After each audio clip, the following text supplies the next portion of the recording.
I'm going to call this regularly scheduled meeting of the Transportation Public Works Committee to order this day, January 31st, 2017. I'm Councilman Reich. I'll be chairing today's committee. I'm joined by my colleagues, Councilor Yang, Council Vice President Glidden, and Councilor Gordon. We are quorum and may proceed with today's agenda, on which we have 15 items. We have several consent items, a public hearing, and a few discussion items. I'll go through the consent items. Any council member on the committee can pull them for further conversation and discussion. Starting with item 2 on the consent, we have residential recycling grant agreement with Hennepin County. It's to move forward, and I believe the term is from January 1st of 2017 to December 31st, 2020. That'll be referred to Ways and Means Committee. Item 3 is the request for proposals for mattress collection and recycling services. Item 4 is the street easement deed for Hennepin County Housing and Redevelopment Authority for portions of 2225 Lake Street East. Item 5 is the agreement with the City of Edina for 54th Street West Reconstruction Project Infrastructure. And that's authorized a cooperative agreement with the City of Edina for that work and a reimbursement arrangement. Item 6 is an agreement with the Urigan Construction Company for Nicollet Mall art restoration and installation. Item 7 is the contract amendment with Skyrim Studio for Nicollet Mall art project. There's the revised contract total for the amount listed. Item 8 is the contract amendment with Meyer Contract Incorporated and Wetland Habitat Restorations LLC for the Nicollet Mall reconstruction project for the work that's specific to that portion of it. Item 9 is the contract amendment with Thomas & Sons Construction for 7th Street North reconstruction project, and that the amount is listed for that area. Item 10 is the contract amendment with Concrete Idea Incorporated for the 2016 sidewalk repair program. Item 11 is agreement with the Metropolitan Council for Irving Avenue Sanitary Sewer Cleaning Project. That's a cooperative agreement to do that work. Item 12 is the 2016 Traffic Zones and Restrictions and Controls fourth quarter report. Item 13 is the bid for construction concrete sidewalks, curb, and gutter alleys and drive approaches. And that's accepting the low bid of Tyzac Concrete Incorporated for the amount listed. Does anyone wish to pull an item from consent? Seeing none, all in favor of the consent items as submitted, say aye. Aye. Aye. Dissenting name. Those items carry. We can now go to our public hearing, and it's the Downtown Business Improvement Special Service District Code Amendment to Petitioning Requirement. Good morning, Director Hutchinson. Good morning, Mr. Chair and members of the committee. I will introduce Brett Jelly, the Director of Administrative Services for Public Works, and he will present this item. Morning. Good morning, Mr. Chair and committee members. Brett Jelly, Director of Business Administration and Public Works. The purpose of the public hearing today is to consider an ordinance change relating to the Minneapolis Downtown Improvement District, Special Service District. The Minneapolis DID, like other special service districts, is subject to state statutes and city ordinance. The proposal in front of you today will fix an inconsistency between state statutes and city ordinance. The inconsistency is caused by city ordinance having a district expiration and renewal process within the ordinance, and it refers back to state statute. But state statute only conceives of district formation. It does not have a renewal process. The proposed ordinance change will align city ordinance and state statute by removing the petitioning process that's required during district formation from the renewal process. Property owners within the Minneapolis DID will continue to have a number of protections, including an annual public hearing about the operating plan, an annual appeal period, an annual veto period, and then on the 5-year renewal process, there will continue to be a public hearing and a council approval of the 5-year contract. With that, I'm happy to answer any questions. Are there any questions per the presentation? Seeing none, I will then open the public hearing. And we do have one person signed in. Anyone else can sign in with the clerk to make commentary. I'll start with Steve Kramer. Come forward, name and address for the record. Thank you, Mr. Chairman, members of the committee. My name is Steve Kramer. I'm the president and CEO of the Downtown Council and DID. We're just here in support of the ordinance. As Mr. Jelly said, state statute requires that special service districts like DID be put in place by petition, and indeed the DID was in 2008. Unlike other special service districts, or unlike the state statute, The district was then renewed by petition in 2013 with actually a higher percentage of property owners in support of the renewal than the establishment. So I think the idea was to create an abundance of caution in the early years of DID, just to make sure that this new innovation made sense to the downtown community. And I think we believe at this point it does.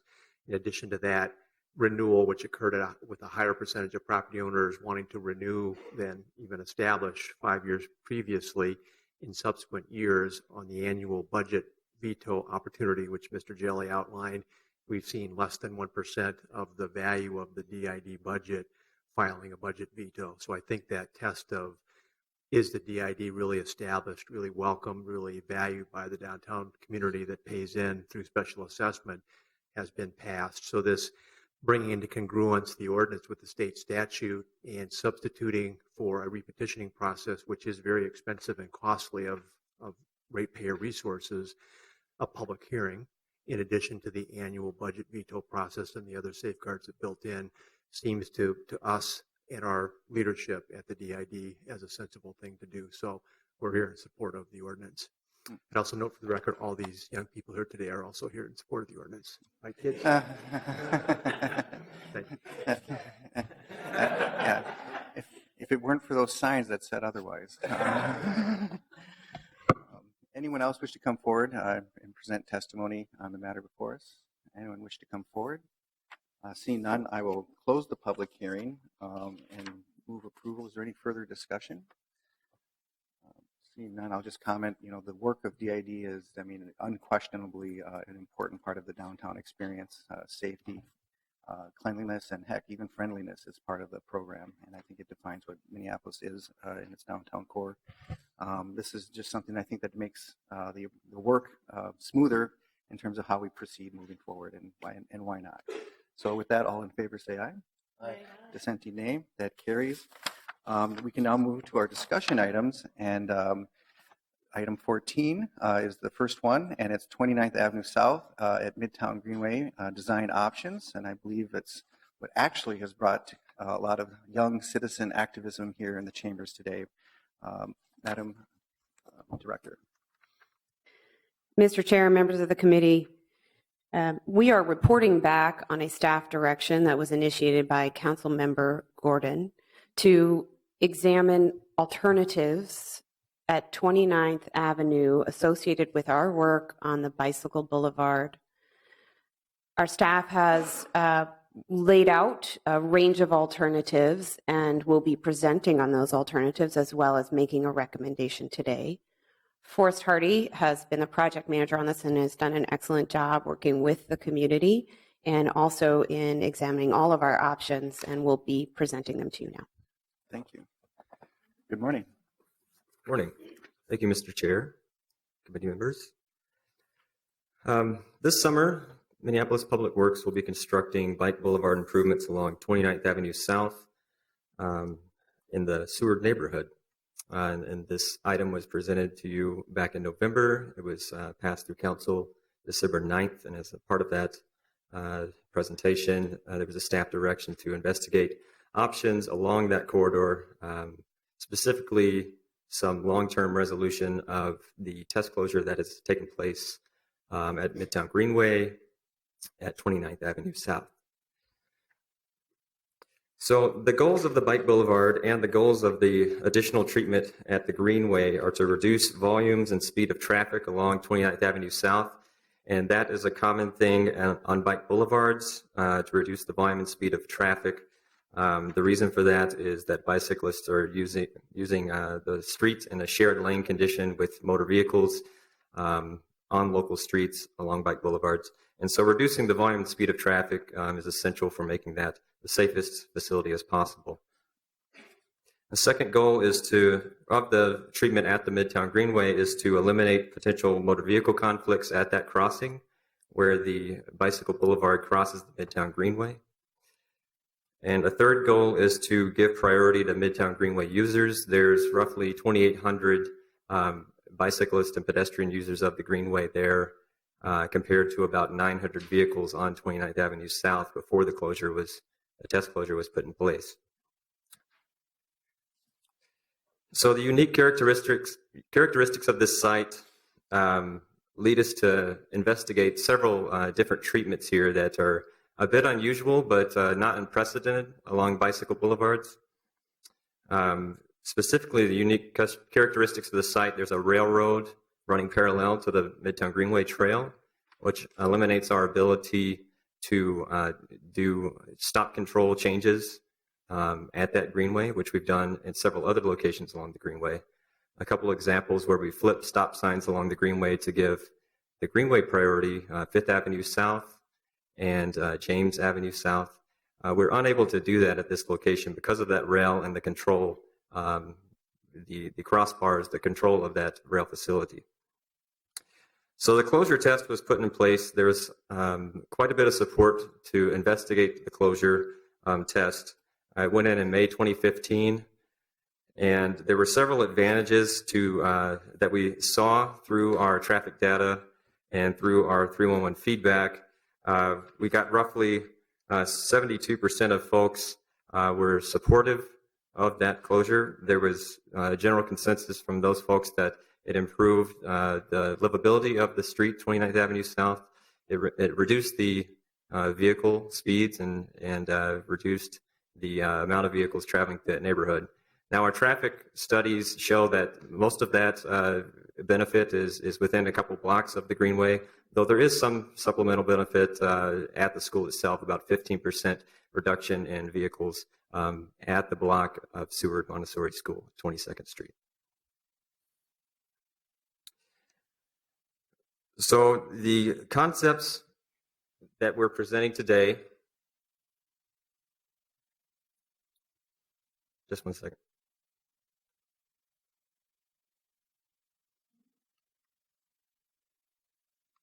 The concepts that we're presenting today, the first one, there's two concepts here. The first one is something that we're investigating to gain as much benefit as possible from the test, but also allow vehicle access in one direction through the site. And that's a half closure, and that is one thing that we've used on other bike boulevards in the city. Emerson Avenue North at 33rd Avenue North, we've used something like this and got a good deal of vehicle volume reduction there. The disadvantage of this is it does allow vehicles in the northbound direction, and we don't expect there to be as much benefit to bikes and peds along 29th Avenue as a full closure device. So the second concept, concept B here, is full closure. That would have a median island placed both north and south of the Greenway. The median takes pretty much the full width of the road. There's a small inlet for bikes coming to and from the Greenway on the side of that median. The median also has emergency vehicle access by use of mountable curbs on the median island. So fire trucks and police vehicles will be able to make it over that median in an emergency situation. And we believe this does a better job of preserving the benefits seen with the test closure and making it more of a long-term treatment in that area than just the half closure itself. So this is actually our staff recommendation, full closure median both north and south of the Midtown Greenway. Now, this is something that, like I said, we use in rare circumstances. There are certain unique characteristics of this site that really make it to where we see this as our only feasible option here in order to gain those benefits. And that is, it's designated as a bike boulevard and also a walking route for youth.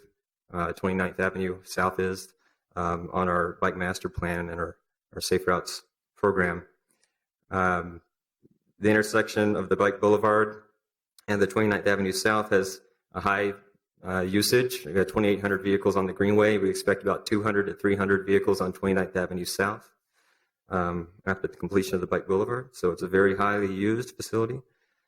We have Safe Routes to School programming at Seward Montessori. We have a bike group, as you can see, a lot of them are here today, that use that 29th Avenue South and the the access point at 29th Avenue South and the Greenway. So that's a very unique circumstance that's not available at many of the crossings in the city, such as this. And then I spoke a little bit before about the rail line and how that makes things difficult with making simple stop control changes. We're really limited in our options for treatment in this area.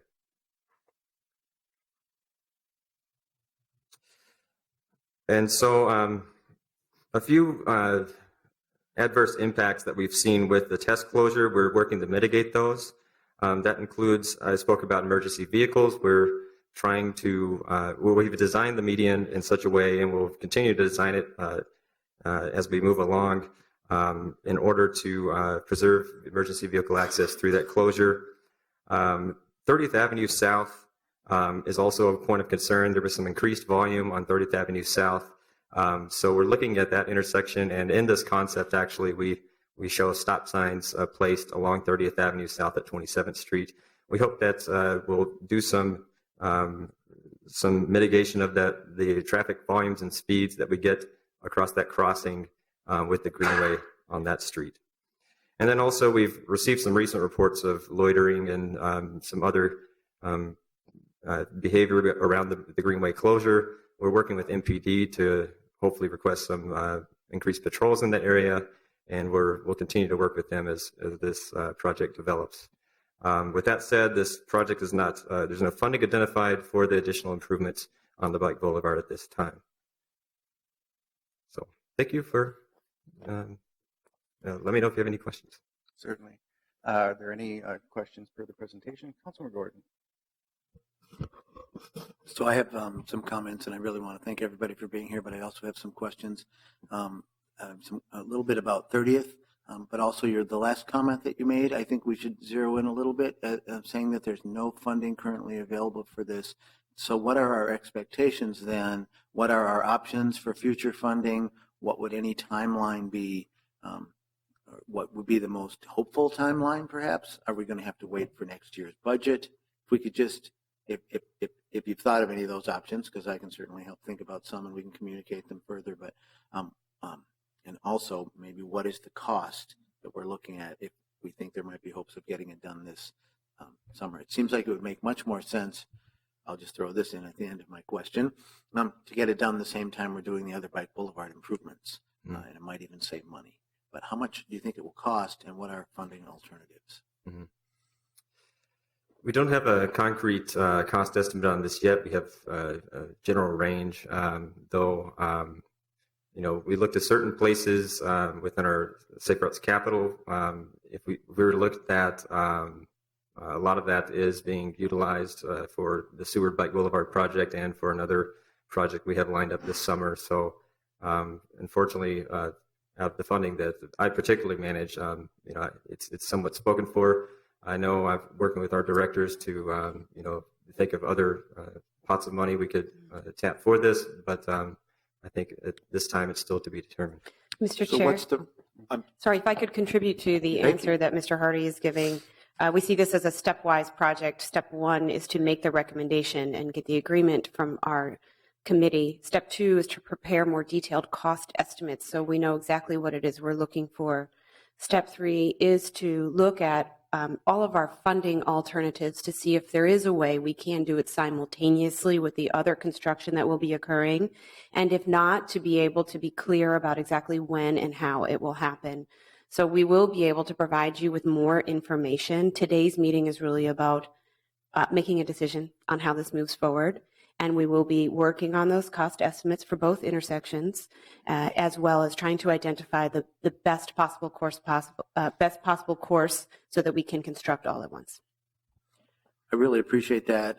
I think there also might be some opportunity to look outside the city for funding for this. People might be really excited about the project, Safe Routes to School state funding. There might be other grants, maybe even neighborhood involvement that might want to contribute to this. So it might actually help us if we know, is this in the tens of thousands, the hundreds of thousands, the $500,000 range? I know we've said we have a range, and it would, I would guess that it's close to 100,000, but what do you, could you just tell me maybe the range, just a very loose range so other people could start to think about how much money we're really talking about for an improvement like this. Councilor Gordon, I believe the director has a response. Mr. Chair, members of the committee, it is our experience that when we put a number out there, people tend to get attached to it, and we pride ourselves on accuracy. And if you would allow us to prepare some preliminary estimates, we are happy to provide you and the community with that information the moment we have it. Okay, I appreciate that. I think I threw enough numbers out there so people can see. It's probably over 10,000 and it's probably under $1 million. How about that? That sounds super accurate. You nailed it. I nailed it? Okay, thanks.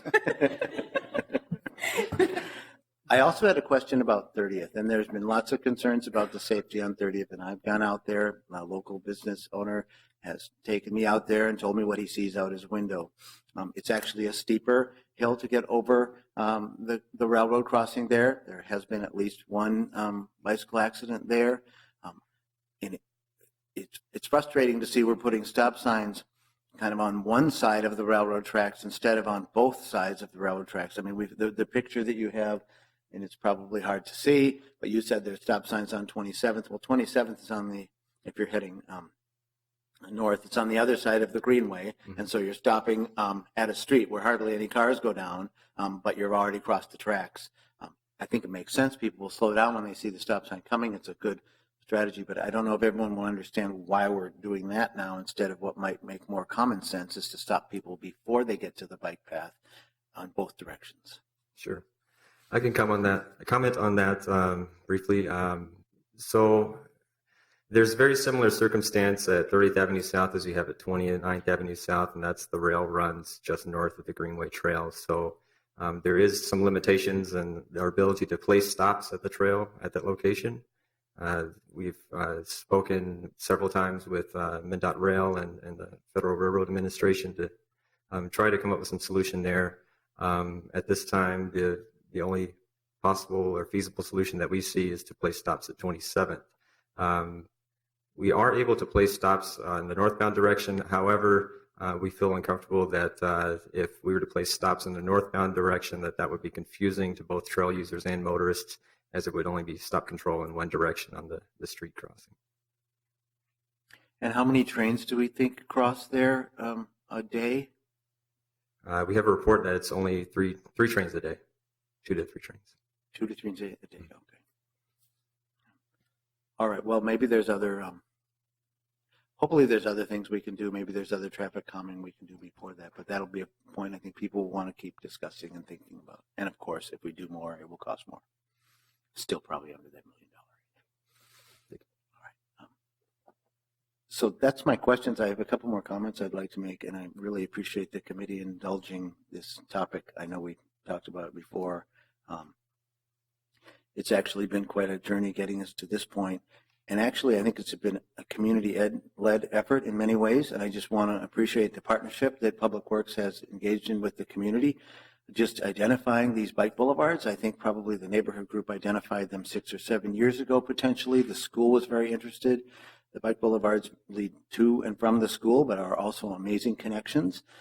One of them goes from the Hiawatha Trail all the way to the river down 24th, passing through the school. So that's going to be significant infrastructure we're doing. And the other one along 29th connects Riverside, which also has a bike trail, but Franklin Avenue then, which also has bike trails that can take you across the river and goes to the Greenway. So it's been quite a partnership that I really have been impressed with. Thank you so much, Forrest and staff, and also all the people from the community that have come here to participate in this. I know this is the second time we've seen the school here. I really want to thank Lisa Hare for engaging her classroom in this and talking to the students about it and getting them involved, and I think also promoting biking and walking to and from the school.